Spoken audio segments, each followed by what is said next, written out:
엄마도 이제 나이 드셨잖아. 이 집은 혼자 살기엔 너무 아까운 공간이야.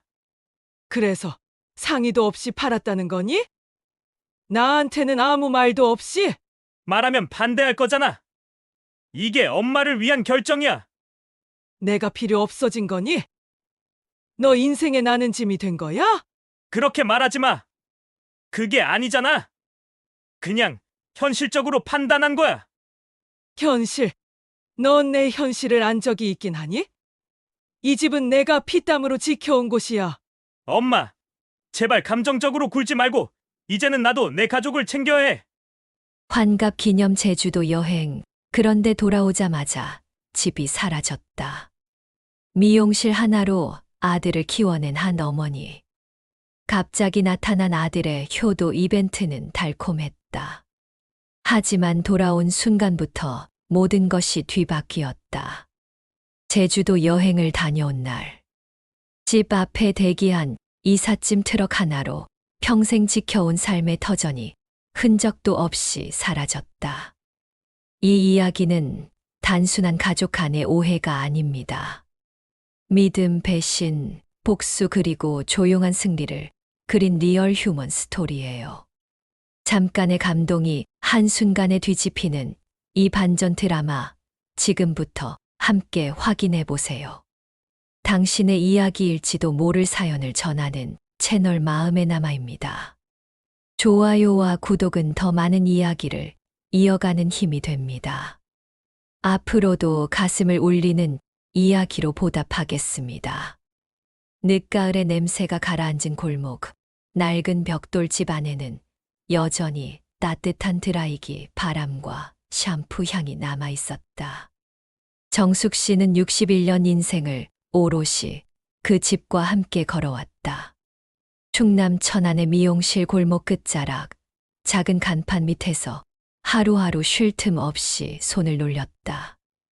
눈이 오든 비가 오든 손님이 없을 때도 가게 문은 닫지 않았다. 이 일터는 단순한 직장이 아니라 삶의 전부였다. 20년 전 남편이 세상을 떠난 후에도 발걸음을 멈추지 않았다. 가끔 한숨을 쉬고 싶을 땐 뒷마당 화분에 물을 주며 마음을 달랬다. 그러나 그 잠깐조차 죄책감처럼 느껴졌고 다시 미용실 가운을 두르고 손님 앞에 섰다. 민수 씨는 그런 그녀의 삶에 있어서 유일한 이유였다. 아직 전내가 가시지 않았던 어린 시절, 책가방이 낡아갈 때마다 정숙 씨는 자신의 머리를 스스로 자르고 다음 달 가위를 사지 않았다. 등록금이 모자랐던 해엔 새벽까지 파마약을 섞어가며 장부를 들여다봤다. 민수 씨가 대학에 붙었다는 소식을 들었을 때 정숙 씨는 처음으로 혼자 있는 가게 안에서 눈물을 흘렸다. 무릎에 힘이 풀려 바닥에 주저앉았지만 그 눈물은 기쁨이었다. 내 아이는 이제 괜찮겠구나. 내 아이는 잘 살아가겠구나. 그렇게 믿었다. 서울로 올라간 민수 씨는 적당한 직장을 구했고 처음 몇 해는 어버이날이면 백화점 봉투를 들고 천안까지 내려왔다. 도시의 냄새가 옷에 배어 있었고 정숙 씨는 그 냄새를 맡으며 스스로에게 말했다. 잘 키웠다. 참 잘 키웠다. 하지만 수진 씨와 결혼한 이후부터 상황은 조금씩 변해갔다. 처음 수진 씨가 인사를 오던 날, 미용실 가운을 벗고 앞치마를 두른 채 마주 앉았던 식탁에선 묘한 긴장감이 감돌았다. 따뜻하게 데운 미역국은 한 숟갈밖에 줄어들지 않았다. 말수는 적었고 눈빛은 차가웠다. 정숙 씨는 노력했다. 예쁜 말을 건넸고 사소한 선물도 준비했다.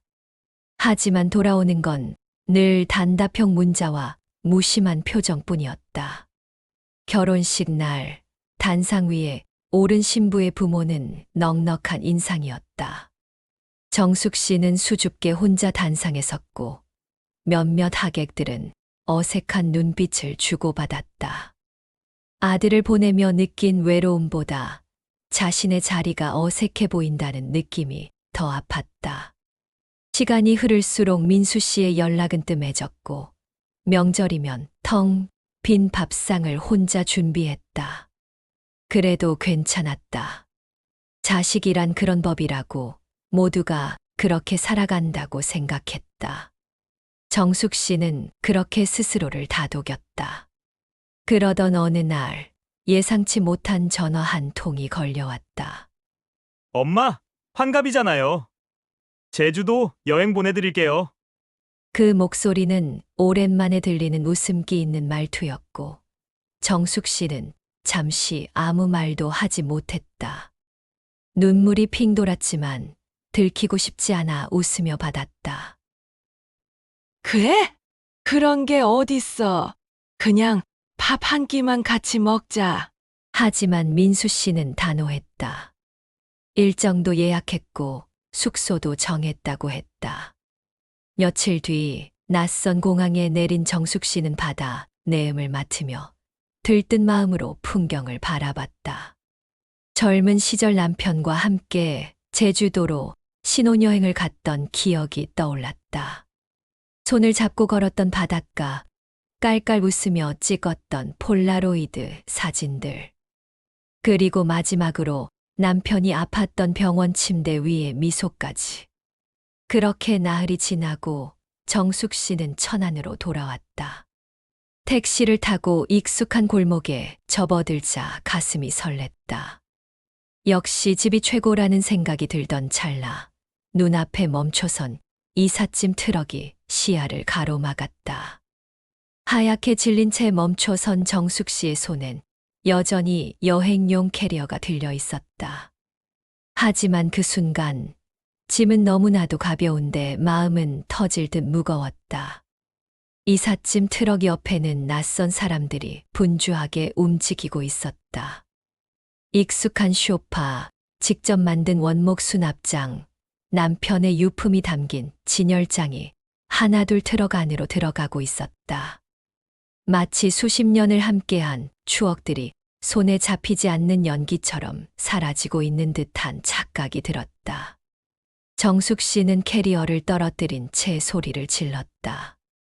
누구냐고, 왜 이러냐고, 이 집이 왜 비워지고 있냐고. 하지만 돌아온 건 짧고 무심한 한마디였다. 주인 아드님께서 이사 결정하셨다고 들었습니다. 이삿짐 기사 한 명이 무심히 손에 쥔 서류를 흔들었다. 그 안엔 이 집의 매매 계약서가 분명히 들어있을 터였다. 머릿속이 하얘졌다. 땅이 무너져 내리는 기분이었다. 문 앞에 도착한 민수 씨는 어색한 웃음을 지으며 말했다. 엄마, 놀라지 마. 요즘 어르신들 혼자 살기 위험하잖아. 그래서 내가 좀 알아봤어.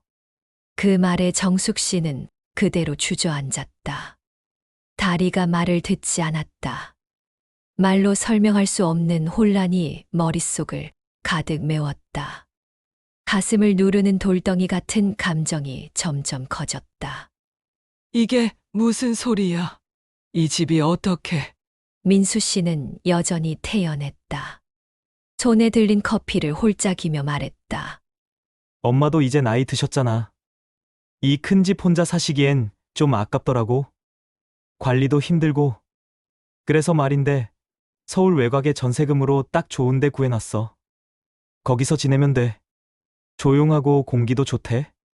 그 말에 정숙 씨의 심장은 조여왔다. 단 한마디의 상의도 없이 이 모든 일이 진행되었다는 사실이 믿기지 않았다. 살면서 이렇게 참담했던 순간이 또 있었던가. 이 집은 남편과 함께 처음 마련했던 집이었다. 벽 하나하나에 손을 대며 기뻐했고 지붕을 올리던 날엔 두 사람 다 흙투성이가 되며 웃었다. 어느 해 겨울엔 보일러가 터졌고 여름엔 장마로 지붕이 새기도 했다. 그래도 이 집은 늘 돌아갈 수 있는 유일한 안식처였다. 그 모든 걸 아무 말 없이 정리했다는 아들의 말은 단순한 선택이 아닌 배신처럼 느껴졌다. 이건 날 쫓아낸 거야? 입에서 겨우 빠져나온 그 말은 공기 중에 조용히 흩어졌다. 아무도 대답하지 않았다. 수진 씨는 한 발짝 떨어진 곳에서 눈도 마주치지 않은 채 전화기를 만지작거리고 있었다. 정숙 씨는 다시는 집 안으로 들어가지 못했다. 방문은 벌써 떼어져 있었고 주방은 비워져 있었다. 남편의 사진이 걸려 있던 벽은 텅 비었고 손때 묻은 식탁은 트럭 안 어딘가에 실려 있을 터였다. 몇 시간 뒤 낯선 오피스텔에 혼자 남겨진 정숙 씨는 깊은 침묵 속에 앉아 있었다. 벽지는 하얗고 깨끗했지만 너무 낯설었다. 창밖은 서울 외곽의 교통소음으로 가득했고 그 안에서 마음 둘 곳을 찾을 수 없었다. 눈물이 뺨을 타고 흘렀다. 억울해서가 아니었다. 슬퍼서도 아니었다. 그저 모든 것이 헛된 듯한 허탈함 때문이었다. 새로운 삶을 시작할 수 있을 거라 믿었던 젊은 날의 희망. 아들을 위해 희생한 날들의 가치. 그 모든 것을 순식간에 부정당한 듯한 기분. 그날 밤 정숙 씨는 평생 처음으로 입을 닫은 채 잠들었다. 날이 밝자마자 정숙 씨는 마치 무언가에 쫓기듯 침대를 박차고 일어났다. 머릿속은 여전히 혼란스러웠지만 밤새 흘러내린 눈물은 더 이상 나오지 않았다. 차가운 물로 얼굴을 헹구며 거울을 바라봤다. 낯선 공간, 낯선 얼굴. 하지만 그 속의 눈빛만은 분명했다. 아주 오래전 남편이 떠난 날 그 눈빛과 같았다. 거울 앞에서 한참을 서 있던 정숙 씨는 미용실에서 늘 두르고 다니던 앞치마 자락을 생각해냈다. 매일같이 손님들을 응대하던 그 자리, 묵묵히 일해오던 손의 감촉, 환한 조명, 아래 웃던 얼굴들. 모든 기억이 물처럼 흘러나와 가슴을 젖게 했다. 가만히 눈을 감자 남편이 생전에 자주 말하던 한 문장이 떠올랐다. 혹시 모르니까 이거 잘 챙겨놔. 나중에 필요할지 몰라. 그 말과 함께 떠오른 건 장롱 깊숙이 묻어뒀던 작은 금고와 벽장 구석에 숨겨둔 땅 문서였다. 몇 년 전 집수리를 하며 남편과 함께 감춰뒀던 그것. 누구에게도 말하지 않았고 심지어 민수 씨조차 그 존재를 몰랐다. 천천히 숨을 고르며 침착하게 행동을 시작했다. 일단 천안으로 내려가야 했다. 이른 아침 첫 버스를 타고 익숙한 터미널에 도착했을 땐 이미 해가 머리 위에 떠 있었다. 예전 단골이던 카페 앞에서 발걸음을 멈췄다. 천천히 골목을 따라 들어간다. 그 골목 어귀에는 여전히 작은 미용실 간판이 달려 있었고 철제 셔터는 굳게 닫혀 있었다. 문을 열자 마치 시간이 멈춘 듯 그 자리 그대로 남겨진 가위들과 빛, 의자 3개가 맞아주었다. 화분 밑에 숨겨둔 작은 열쇠로 금고를 열었다. 습기에 눅눅해진 서류들과 묵직한 봉투, 그리고 남편의 필체로 쓰인 쪽지가 나타났다. 정수가, 이 돈은 꼭 내 손으로 꺼내길 바란다. 손끝이 떨렸다. 금고 안에는 수천만 원이 넘는 현금과 도시 외곽 개발 예정지의 땅 문서 한 장이 차곡차곡 접혀 있었다. 순간 정숙 씨는 마음을 굳혔다. 더 이상 울지 않겠다고. 빼앗긴 삶을 되찾기 위해 조용히 그리고 철저하게 준비하겠다고. 며칠 뒤 정숙 씨는 미용실을 부동산에 내놓았다. 몇몇 단골들이 눈치를 채고 전화를 걸어왔다. 무슨 일이냐고, 어디로 가시느냐고. 하지만 정숙 씨는 담담히 말했다. 이제 좀 쉬려고요. 손이 너무 아파서. 거짓말이었다.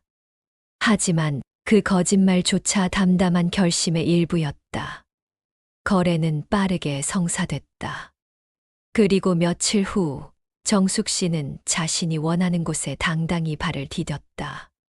서울 강남에 위치한 고급 오피스텔 한 채. 높은 층, 넓은 창문, 커튼 사이로 스며드는 햇살, 도심의 야경이 한눈에 보이는 그곳. 전세 계약을 마치고 들어선 첫날, 정숙 씨는 창가에 앉아 따뜻한 차 한 잔을 내렸다. 천천히 입을 대며 내뱉은 첫 숨결은 낯설도록 시원했다. 그제야 처음으로 자신이 원하는 공간에서 자신을 위해 호흡하고 있다는 생각이 들었다. 하지만 복수는 여기서 끝이 아니었다. 아들을 벌하고 싶은 마음보다는 무너진 자존심과 짓밟힌 세월을 바로 세우고 싶었다. 정숙 씨는 오래전 민수 씨가 회식 자리에서 했던 말들을 떠올렸다. 회사에서 꽤 중요한 자리에 있다 했고, 가끔 상사의 눈을 피해 자기 입맛대로 처리하는 일이 있다며 허세 섞인 웃음을 흘렸었다. 그 말들은 사소하게 들렸지만 정숙 씨의 귀엔 깊이 새겨져 있었다. 그날 밤 정숙 씨는 민수 씨 회사 홈페이지를 들어가 임원 명단과 대표이사 이름을 확인했다. 이름을 클릭하고 조용히 편지를 작성했다. 직접 이름을 밝히지 않고 익명으로 시작되는 제보였다.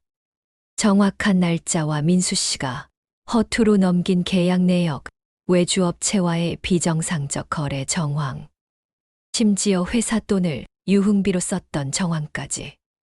물증은 없었지만 그가 오랫동안 자신만만하게 흘리던 말들이 하나하나 정숙 씨의 기억에 남아 있었고, 정황만으로도 충분히 수사를 유도할 수 있는 내용들이었다. 정숙 씨는 마지막에 한 문장을 남겼다. 기사에 누가 있는지 다시 살펴보시길 바랍니다. 그리고 그 편지를 조용히 보냈다. 며칠이 지나고 서울의 어느 사무실 복도에는 싸늘한 긴장감이 감돌기 시작했다.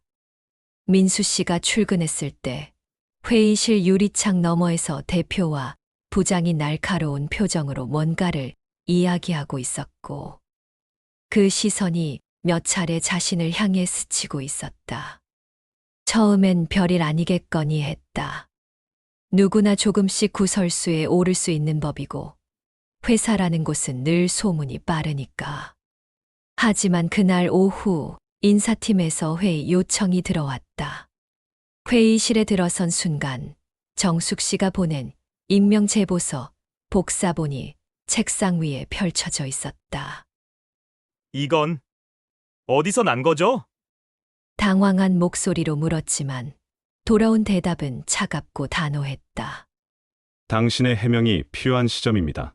그 순간부터 상황은 급속도로 나빠졌다. 거래했던 외주 업체들과의 수상한 정산 내역이 회사 감사팀에 포착됐고, 카드 사용 내역 중 일부는 업무 외 지출로 드러났다. 회사 돈이 유흥업소와 개인 용도로 쓰인 정황도 점차 드러나기 시작했다. 며칠 내로 민수 씨는 기존의 기획팀에서 지방 외곽의 물류지원팀으로 인사 발령을 받았다. 명목상 조정 인사였지만 실상은 좌천이었다. 그날 자정 무렵 민수 씨의 휴대전화에 사진 한 장이 도착했다.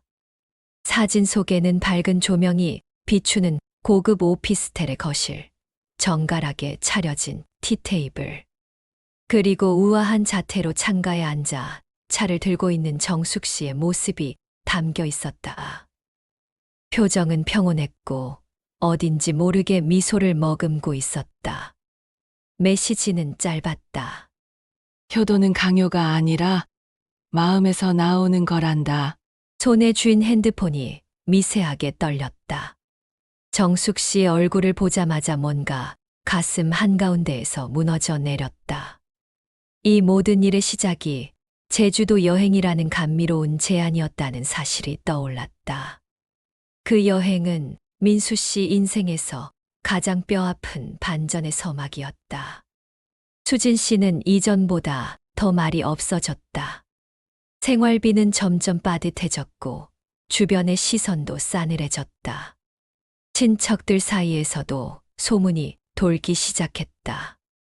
민수 씨가 집 팔고 어머니 몰래 이사했다더라. 그 돈으로 뭘 했는데? 그걸 누가 알겠어. 하여간 불효도 가지가지지. 정숙 씨와의 연락은 완전히 끊겼다.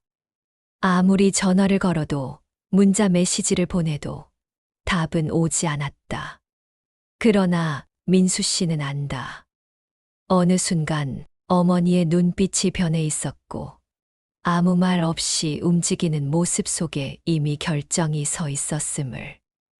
자신이 팔아버린 그 집의 벽에는 어릴 적 찍은 가족 사진이 걸려 있었다. 머리를 감고 울던 날, 미용실 구석 의자에 앉아 잠들었던 날들. 그 모든 순간을 무시하고 너무 쉽게 판단했던 자신의 어리석음을 이제야 깨달았다. 그렇게 민수 씨는 삶의 정중앙에서 밀려났다. 돈도 명예도 가족도 더 이상 그를 중심에 두지 않았다. 반면 정숙 씨는 혼자였지만 더 이상 외롭지 않았다. 수십 년을 자신보다 남을 위해 살았던 삶. 이제는 자기 이름으로 살아가는 삶을 택했을 뿐이었다. 창가의 햇살 아래 손에 든 찻잔이 따뜻했다. 며칠 후 오피스텔의 고요한 아침 속에서 정숙 씨는 여느 때처럼 일찍 눈을 떴다. 베란다 창으로 비치는 햇살은 유난히 부드러웠고 방 안은 커튼 사이로 흘러드는 은은한 빛으로 가득했다. 물을 끓이고 홍차를 우려내고 조심스레 찻잔에 따르며 그녀는 작은 웃음을 지었다. 단 하나의 방해 없이 시작되는 아침. 벽에 걸어둔 사진 하나가 눈에 들어왔다. 남편과 함께했던 젊은 시절, 미소 짓던 두 얼굴. 낯설지 않고 오히려 너무나 익숙했다. 그날 한 통의 편지가 오피스텔 문 밑으로 슬며시 들어왔다. 주소는 발신인이 없었지만 봉투 안에는 익숙한 글씨체가 담긴 짧은 쪽지가 들어 있었다. 엄마, 미안해요. 너무 늦게 깨달았네요. 딱 그 한 문장뿐이었다. 정숙 씨는 그 쪽지를 가만히 바라보다 서랍 속에 조용히 넣었다. 예전엔 같은 말을 듣고 싶어 몇 번이고 먼저 손을 내밀곤 했지만 지금은 달랐다. 그저 지나간 시간으로 받아들였다. 그날 저녁 정숙 씨는 미용실 시절 알고 지내던 한 지인을 조용히 만났다. 작은 화분 하나를 들고 나가 오랜만에 따뜻한 인사를 건넸다. 나 이제부터는 진짜 내 시간 좀 살아보려고요. 지인은 놀랐고 감탄했고 축하했다. 누군가는 인생을 늦게 시작한다고 말할 수도 있겠지만 정숙 씨는 알고 있었다. 지금부터가 진짜라고. 민수 씨는 여전히 좌천된 부서에서 무기력하게 하루를 보내고 있었고 수진 씨와의 사이도 서서히 균열을 내비치고 있었다. 둘 사이엔 더 이상 대화가 없었다. 필요했던 건 대화가 아니라 상대를 이해하려는 마음이었는데 그건 단 한 번도 제대로 시도되지 않았음을 이제야 실감했다. 어느 날 퇴근길 민수 씨는 문득 천안의 미용실 골목을 떠올렸다. 자신이 늘 지나치던 낡은 간판, 그 아래 앉아있던 어머니의 손등, 젖은 타월을 빠는 손길, 약간은 구부정한 허리. 무엇 하나 똑바로 본 적 없었던 기억들이 이제야 하나하나 마음을 찔렀다. 정숙 씨는 향기 좋은 차를 마시고 아침에 일어나면 좋아하는 책을 읽고 가끔은 근처 미술관에도 들렀다. 아무에게도 휘둘리지 않는 자유, 누군가의 허락 없이 결정할 수 있는 하루. 그 모든 것이 정숙 씨가 되찾아낸 진짜 삶이었다. 마지막으로 정숙 씨는 휴대폰을 꺼내 메시지함을 정리했다. 민수 씨의 이름이 보였지만 손가락은 주저하지 않았다. 천천히 조용히 삭제 버튼을 눌렀다. 민수 씨는 여전히 외곽의 물류창고에서 근무 중이었다. 회의도 기획안도 상사의 인사도 없는 공간. 형광등 아래서 팔짱을 끼고 멍하니 창문 없는 벽을 바라보다 문득 자신이 어떤 선택을 했는지 되짚기 시작했다. 정숙 씨의 전화번호를 눌러보지만 연결되지 않았다. 아니, 이미 수신이 차단된 듯한 신호음만이 짧게 울렸다. 한 번은 수진 씨에게 물었다. 당신 그때 진짜 왜 그랬어? 엄마한테 아무 말 없이 집 판 거 말이야. 수진 씨는 아무 대답도 하지 않았다. 그저 창밖을 바라볼 뿐이었다. 그 침묵이 너무나 무겁게 가슴을 눌렀다. 회사에선 이미 복귀는 어렵다는 분위기였고 남은 선택지는 제한적이었다. 예전처럼 누군가의 도움으로 위기를 피할 수도 없었다. 이번엔 누구도 손 내밀지 않았다. 시간이 흐르면서 민수 씨는 깨달았다. 정숙 씨가 보여준 그 단호함이 단지 분노에서 비롯된 것이 아니었다는 것을. 그것은 오랜 시간 억눌려 있던 상처와 허탈함, 무너진 믿음에 대한 깊은 정산이었다는 것을. 어느 날 정숙 씨의 고급 오피스텔 앞으로 택배 기사가 도착했다. 작은 화분 하나와 함께 짧은 메모가 붙어 있었다. 잘 지내세요. 언젠가 다시 인사드릴 수 있기를. 보낸 사람의 이름은 없었지만 정숙 씨는 한눈에 알아볼 수 있었다. 조용히 그 화분을 창가에 놓으며 혼잣말처럼 중얼거렸다. 지금쯤 후회하겠지. 하지만 그 이상은 없었다. 용서도 대화도 화해도 정숙 씨의 계획 속엔 없었다. 시간은 흘러 어느덧 계절이 바뀌었고 거리엔 단풍이 흩날리기 시작했다.